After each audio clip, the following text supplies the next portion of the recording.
കാര്യങ്ങൾ മാറിമറിയുന്നു. ഇറാന്റെ അതിജീവന പോരാട്ടത്തിൽ കൈത്താങ്ങായി എത്തിയിരിക്കുന്നത് വെറും സാധാരണക്കാരല്ല, മറിച്ച് സാക്ഷാൽ സൂപ്പർ പവറുകളാണ്. അമേരിക്കയുടെ പതിവ് ഭീഷണികളെ നോക്കുകുത്തികളാക്കി ചൈനയും റഷ്യയും ഇറാനൊപ്പം അണിനിരക്കുമ്പോൾ ലോകം മുഴുവൻ ആകാംക്ഷയോടെ കാത്തിരിക്കുകയാണ് ഇനി എന്ത്. ഒരു സാധാരണ സൈനികാഭ്യാസം എന്നതിലുപരി ഇത് ലോകരാഷ്ട്രീയം കണ്ടിട്ടുള്ളതിൽ വച്ച് ഏറ്റവും ശക്തമായ കൂട്ടായ പ്രഖ്യാപനം കൂടിയാണ്. ഇറാനും ചൈനയും റഷ്യയും ഒരുമിച്ചെത്തുമ്പോൾ അമേരിക്കയുടെ ഭീഷണികൾക്ക് അവിടെ ഒരു വിലയുമില്ലെന്ന് അവർ പ്രഖ്യാപിക്കുകയാണ്. ഗൾഫ് മേഖലയെയും പശ്ചിമേഷ്യയെയും ഇളക്കിമറിച്ച് മുന്നേറുന്ന ഈ സൈനികാഭ്യാസം വെറും ആയുധ പ്രകടനത്തിനപ്പുറം ഒരു സന്ദേശം കൂടിയാണ് നൽകുന്നത്. ഇറാൻ ഒറ്റയ്ക്ക് നിൽക്കേണ്ടി വരില്ല എന്ന ഉറച്ച സന്ദേശം. ഇറാൻ, ചൈന, റഷ്യ എന്നീ രാജ്യങ്ങളുടെ സംയുക്ത സൈനികാഭ്യാസം ഇപ്പോഴും തുടരുകയാണ്.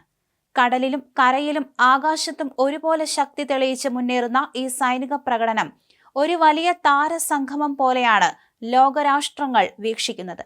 ഞങ്ങൾ ഒരുമിച്ചാണ്, ഞങ്ങളെ നേരിടാൻ ധൈര്യമുണ്ടോ എന്നൊരു വെല്ലുവിളി ഈ സംയുക്ത സൈനിക നീക്കത്തിലൂടെ അവർ ഉയർത്തുന്നുണ്ടോ എന്ന് സംശയിക്കുന്നവരും കുറവല്ല.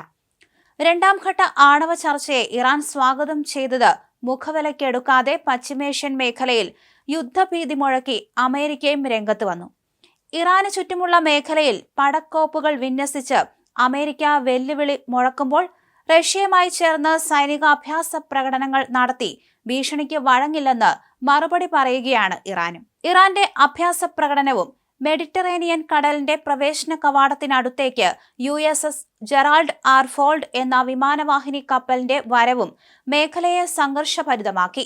USS എബ്രഹാം ലിങ്കൺ ഉൾപ്പെടെയുള്ള പ്രധാന വിമാനവാഹിനി കപ്പലുകളടക്കം മേഖലയിലുണ്ട്. ലോകത്തെ ഏറ്റവും അത്യാധുനിക വിമാനവാഹിനി കപ്പലായ ഫോർഡ് ബുധനാഴ്ച ഉച്ചയോടെ അറ്റ്ലാന്റിക് സമുദ്രത്തിലെ മൊറോക്കോ തീരത്തെത്തി. പ്രസിഡന്റ് ട്രംപിന്റെ ഉത്തരവ് കിട്ടിയാൽ ഉടൻ ആക്രമണം നടത്താൻ സജ്ജമായ നിലയിലാണ് US പട.